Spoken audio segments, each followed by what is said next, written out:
నేను మీ తీన్మార్ మల్లన్న. ఇవాళ తెలంగాణ రాష్ట్ర ప్రభుత్వం సామాజిక ఆర్థిక విద్యా ఉపాధి రాజకీయ మరియు కుల సర్వే 2024 నివేదికను రాష్ట్ర అసెంబ్లీలో అలాగే శాసన పరిషత్తులో ప్రవేశపెట్టింది. ఈ నివేదిక ద్వారా అర్థమైంది ఏంటంటే ఈడబ్ల్యూఎస్ రిజర్వేషన్ను కాపాడుకోవడానికి కులగణనను వాడుకొని బీసీల లెక్కను తక్కువ చూయించి తెలంగాణ రాష్ట్రంలో ఉన్నటువంటి బీసీలను నిట్ట నిలువున ముంచింది తెలంగాణ రాష్ట్ర ప్రభుత్వం. సో ఈ బ్యాక్వర్డ్ క్లాసెస్ నుంచి ప్రతినిధిగా ఉన్నటువంటి నేను ఈ నివేదిక గురించి నేను ఉత్తమ్ కుమార్ రెడ్డి గారు ప్రకటన చేసినప్పుడే క్లియర్గా చెప్పినా, ఇది నాలుక గీసుకుంటందుకు కూడా పనికిరాదు అనేటువంటి మాట చెప్పిన. అయితే దీనికి సంబంధించిన పూర్తి వివరాలు ఇస్తారేమో అని చెప్పి నేను ఇలా ఎంత చూసినా కూడా ఇలా పూర్తి వివరాలు లేవు. ఉత్తమ్ కుమార్ రెడ్డి గారు ఏం చెప్పారో గదే ఉన్నది ఇందులో, గంతే, అంతకంటే మిక్కిరేం లేదు. కేవలం ఓసీల లెక్కను డబుల్ చేసి 40 లక్షల మంది బీసీలు చచ్చిపోయారని చెప్పి లెక్కలు పెట్టి తెలంగాణ ప్రజలను అవమానపరిచింది కాంగ్రెస్ పార్టీ ప్రభుత్వం. ఇది నిజంగా బాధాకరమైనటువంటి విషయం. నేను కాంగ్రెస్ పార్టీలోకి చేరింది ఒకే ఒక్క కారణం చేత. నాయకుడు రాహుల్ గాంధీ గారు కులగణన చేస్తామని చెప్పిండు, బీసీలకు 42% రిజర్వేషన్ ఇస్తామని చెప్పిండు, బీసీల లెక్కలు తీస్తామని చెప్పిండు. కానీ ఈ రాష్ట్ర ప్రభుత్వం చేపట్టినటువంటి సర్వే ఇది ఫేక్ సర్వే, ఇది దొంగ సర్వే. ఈ సర్వే కారణంగా ఇలా బీసీల ఆత్మగౌరవం దెబ్బతిన్నది. బీసీలను ముందు వరుసలకు తీసుకొచ్చేది కాదు, బీసీలను ఇంకా అనగదొక్కడానికి చేసినటువంటి ఒక కుట్ర ఈ నివేదిక. ఈ నివేదికను నేను ఎట్టి పరిస్థితుల్లో అంగీకరిస్తలేను.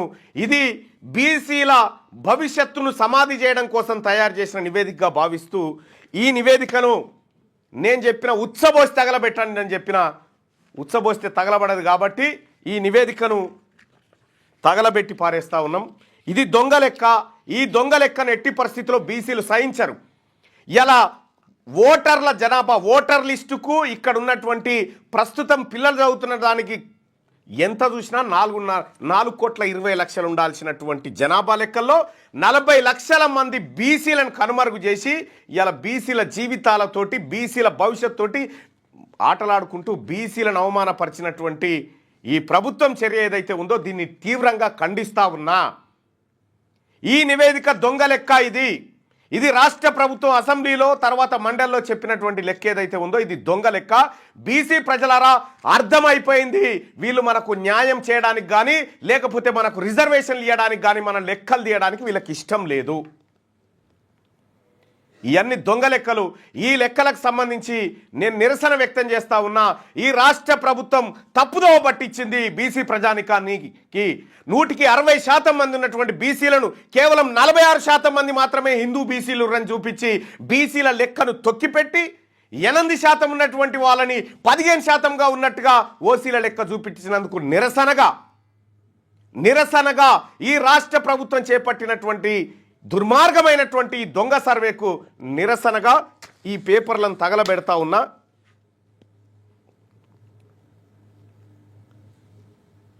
ఇవి బీసీ ప్రజలను మోసం చేసినటువంటి నివేదిక ఏదైతే ఉందో ఈ చట్టసభలో ప్రవేశపెట్టినటువంటి నివేదిక, దీన్ని తగలబెడతా ఉన్నాం ఇవాళ.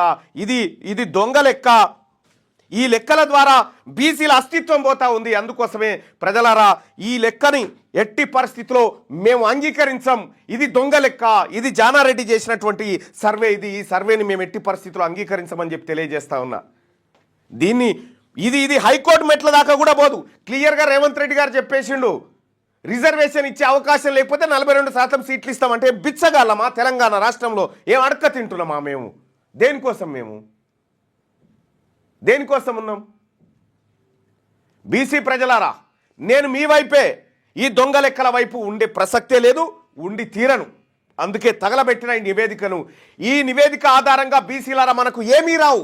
పైపెచ్చు మనం 10% మంది తక్కువ లెక్కలు చూపించారు కాబట్టి నిరసన వ్యక్తం చేస్తా ఉన్నా. ఈ బీసీ ప్రజలతో కలిసి ఒక మహా ఉద్యమాన్ని నిర్మిస్తా. ఖచ్చితంగా ఎప్పుడైతే మేము ఆ కుర్చీపైకి పోతామో ఈ బీసీలకు పక్కా లెక్కలు దొరుకుతాయి, పక్కా ఆధారాలు దొరుకుతాయి. ఇవాళ మేము రాజకీయ పరమైనటువంటి యుద్ధాలు చేయాల్సినటువంటి అనివార్యత క్రియేట్ చేసిరు. ఇవాళ మా ఆత్మగౌరవం దెబ్బతీసిరు, మా అస్తిత్వాన్ని దెబ్బతీసినటువంటి ఈ ప్రభుత్వానికి ఈ కాల్చివేత నిరసన అని చెప్పి తెలియజేస్తా ఉన్నా. మా నాయకుడు రాహుల్ గాంధీ గారు చెప్పింది ఏంది, అక్కడ ఇక్కడ జరిగింది ఏంది, ఇక్కడే చేయనోళ్ళు ఇంకెక్కడ చేస్తాం మనం. ఇలా ఇక్కడ ఉన్నటువంటి బీసీలను గుర్తించడానికి మీకు చేతులు వస్తలేవు కదా, మీరు ఒక ఫేక్ సర్వే చేసిరు కదా, ఆ ఫేక్ సర్వే నివేదిక ఇది మేము అంగీకరిస్తలేము ఎట్టి పరిస్థితుల్లో. దీన్ని తగలబెట్టి పారేస్తా ఉన్నాం. ప్రజలారా, ఈ బీసీల గుండెల మీద కాళ్ళు పెడితే అది ఏ పార్టీ అయినా సరే, నా సొంత పార్టీ అయినా సరే, నేను ఒప్పుకొని తీరను, ఒప్పుకునే పరిస్థితే లేదు. త్వరలో కార్యాచరణ ప్రకటిస్తాం. Thank you so much. ఈ నివేదిక, ఈ దొంగ నివేదికను ఎట్టి పరిస్థితుల్లో బీసీలు అంగీకరించరు, అంగీకరించమని చెప్పి తెలియజేస్తా ఉన్నా. అంగీకరించం. ఇది ఈడబ్ల్యూఎస్ రిజర్వేషన్లు 8% ఉన్నటువంటి వాళ్ళకి 10% ఇస్తారు ఎందుకండి అని ఎవరైనా కోర్టు పోగాలని దాన్ని 15% చేసి ఇలా ఈడబ్ల్యూఎస్ రిజర్వేషన్లు కాపాడుకోవడానికి ఆడినటువంటి కుట్ర. ఈ కుట్రలో బీసీలను సమిధలు చేయదలుచుకోలేదు. నేను బీసీ నాయకుడిగా, మా ప్రజల ఓట్ల ద్వారా గెలిచినటువంటి నాయకుడిగా నేను ఎట్టి పరిస్థితుల్లో ఉపేక్షించందని నేను తగలబెడతా ఉన్నా. బీసీ సమాజమా, ఈ సమగ్ర ఏది నివేదిక ఏదైతే ఉందో దాన్ని తగలబెట్టి పారేయండి, ఉత్సలు పోసి తగలబెట్టండి దాన్ని. ఎట్టి పరిస్థితుల్లో దీన్ని అంగీకరించడానికి మేము సిద్ధంగా లేము. ఇంకా ఎవరైనా బీసీల గురించి తప్పుగా మాట్లాడినా, బీసీ అస్తిత్వాన్ని ఇంకా మేము తొక్కి పెడతామని చూసినా ఊరుకునే ప్రసక్తే లేదని చెప్పి సీరియస్గా వార్నింగ్ ఇచ్చి చెప్తా ఉన్నాం. ఊరుకోం, అయిపోయింది. ఇక మీకు మాకు చెల్లు. ఈ నివేదిక ద్వారా మాకు బట్టబయలైపోయింది. ఉత్తమ్ కుమార్ రెడ్డి గారు చెప్పినటువంటి నివేదిక ఇది సేమ్. ఆ రోజు అదే చెప్పినా ఈరోజు ఇదే చెప్తా ఉన్నా. ఇక మీకు మాకు కుదరదు. త్వరలో ఖచ్చితంగా నిర్ణయం తీసుకుంటాం.